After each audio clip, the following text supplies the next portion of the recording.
Русија изврши нов масовен напад врз енергетската инфраструктура на Украина во период на екстремно ниски температури.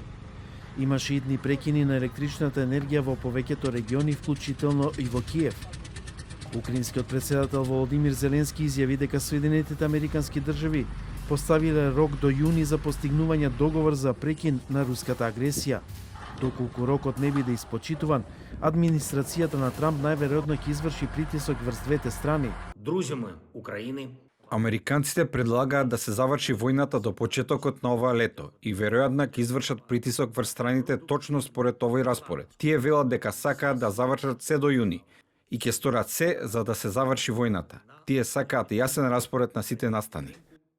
Американскиот председател Доналд Трамп изјави дека се водат многу добри разговори во врска со војната меѓу Русија и Украина. Многу добри разговори во врска со Русија и Украина. Нешто може да се случи.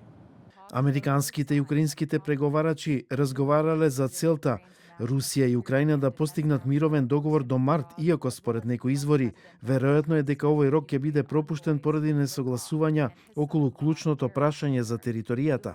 Според истите извори, Соединетите Американски држави и Украина разговарале и за можноста за одржување референдум и избори во мај. Европската комисија предложи 20 пакет санкции против Русија насочени кон енергетиката, финансиските услуги и трговијата. Покренато е и прашањето за постојаното избегнување на санкциите. Вашингтон за прв пат продолжил украинска и руска делегација да се сретнат на американска територија. Според најавите, средбата најверојатно ќе се одржи следната недела во Мајами.